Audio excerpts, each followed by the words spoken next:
On April 4th, 2026, the long-running conflict in West Asia took a really sharp, and you could say game-changing turn. The target this time, it wasn't a military base, it wasn't a command center. Nope, it was something way more fundamental to a country's power, its industrial heart. So let's break down exactly what happened. Right off the bat, the immediate, tragic cost of this attack was human. Reports from Iranian media quickly confirmed that at least 5 people lost their lives in these strikes. This number really sets the stage for a story that's as much about people as it is about geopolitics. All right, so what exactly went down that day? We're going to dig into the event, focusing on the what, the where, and maybe even start to get a sense of the why behind this major attack. Okay, so the epicenter was right here, the Mahshahr Special Petrochemical Zone. Around 10:47 in the morning, local time, a series of huge explosions were reported. You had eyewitnesses describing thick, black smoke just billowing from this massive industrial area. It was a clear signal of a direct hit on a nerve center of Iran's entire economy. Now, to really get the significance of this, you have to understand that Mahshahr isn't just any old industrial park. It is a vital economic hub. We're talking about facilities that are responsible for a huge chunk of Iran's domestic fuel supply, polymers, you name it.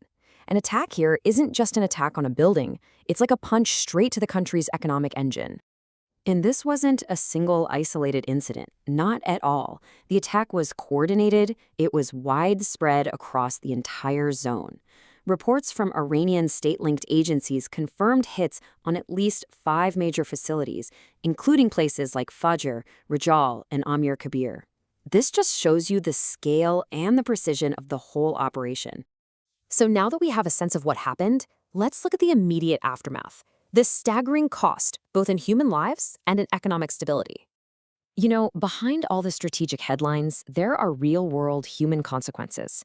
As we mentioned, Iranian media confirmed at least 5 people were killed. But the human toll, well, it didn't end there. Yeah, beyond the fatalities, the impact was much wider. State media reported that another 170 people were injured in the strikes. Now, according to one official cited by the Anadolu agency, most of the wounded did receive medical treatment and were later discharged, but still, that's a huge number. The strategic damage was just as severe as the human cost. According to the Israel Defense Forces, production of chemical precursors for ballistic missiles at these sites was, and I quote, completely halted. The shutdown, you combine that with the immense damage to the infrastructure, represents a direct blow to Iran's military capabilities and a financial loss that's potentially in the billions of dollars. So this brings us to the big question. Why this target? And why now? Let's explore the motives. Because what you find are these conflicting narratives and a potential major shift in military strategy. And right here, you see 2 very different stories taking shape. On one side, you have Iranian state media, like the IRNA news agency, framing this as a U.S. Zionist criminal attack on essential energy infrastructure. But on the other side, you have the IDF, as reported by Brussels Morning, saying the operation was specifically targeting sites used to produce materials for ballistic missiles. These opposing views are just central to understanding the information war happening alongside the physical one. This quote, right here, really gets to the heart of the matter. Reporting on the incident suggests this wasn't just a one-off attack, but part of a deliberate strategic pivot. The new approach seems to be targeting the economic foundations of military power, a big shift from focusing only on conventional military sites. But to really get the full story, we have to add another layer. This physical attack didn't happen in a vacuum. It struck a system that had known pre-existing vulnerabilities. And not just physical ones, digital ones too. And that makes the choice of target even more significant. This is where it gets absolutely fascinating. See, research published well before this attack ever happened highlighted how Iran's critical infrastructure was becoming more and more digitalized.